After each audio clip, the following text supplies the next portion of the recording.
Hello guys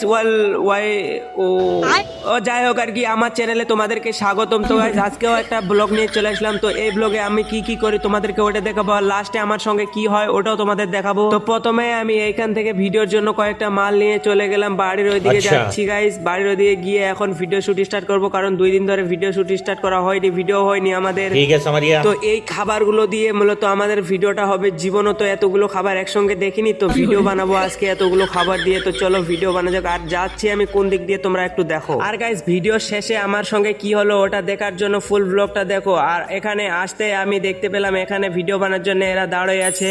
বাহ কি মুস্কুরাহট। ইল্লাপো ভরি দিব একদম।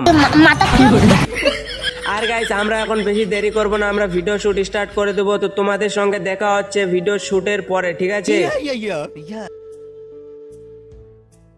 তারপর টানা 2 ঘন্টা ভিডিও বানানোর পর আমাদের ভিডিও হয়ে যায়। তারপর এই মালটাকে নিয়ে চলে যায় ওইদিকে ঘুরু করার জন্য। তো ফুল ব্লগটা দেখো গাইস, তাহলে মজা পাবে। দেখো ওই মালটার পাকে। আর কেউ যদি এর কাছ থেকে মেয়ে পটাই নিতে চাও তাহলে আমার কমেন্ট বক্সে কমেন্ট করো, আমি তোমাদেরকে এর সঙ্গে দেখা করাই দেবো।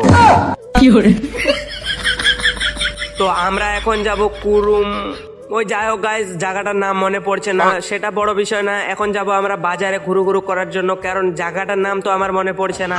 তো সেটা বড় বিষয় না, বড় বিষয় হলো এখানে এসে আমি একটা ফলের গাছ দেখতে পেলাম। আর এই ফলের গাছটা দেখে আমাকে অনেক পছন্দ লেগে গেল। ফলগুলোকে দেখে একদম আমার ক্রাশের মতো। তারপর কি করব, ঝটপট করে গিয়ে কয়েকটা ফল পেড়ে নিলাম। এই যে দেখো। তারপর ফলগুলোর সাথে নির্যাতন করে পেড়ে নেওয়ার পর এই যে দেখো ফলগুলো। তোমরা যদি কেউ জেনে থাকো অবশ্যই একটা করে কমেন্ট করবে, ঠিক আছে? তারপর আমরা এখানে একটা নির্দিষ্ট জায়গা খুঁজছিলাম, ফলগুলোকে খাবো তো ওই জন্য। তো চলো খোঁজা যাক জায়গাটা।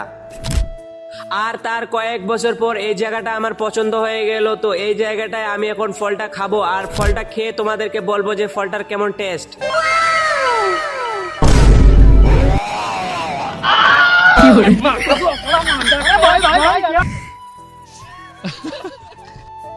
কি বলবো আর গাইস, এই ফলটা একদম বাজে টেস্ট, বাজে। আর এই ফলটার নাম আমি জানি সেটা না। আর তার কিছুক্ষণ পর আমার বান্ধবীর সঙ্গে দেখা হয়ে গেল। এই যে দেখো বান্ধবী এখানে ঘাস খাচ্ছে। না অ্যাকচুয়ালি ঘাস না, ওটা হলো পিৎজা।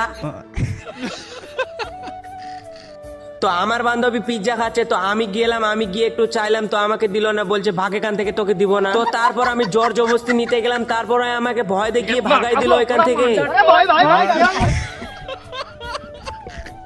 কি আর বলবো ভাই, এগুলো দেখলে গাঁটটা জ্বলে যায়।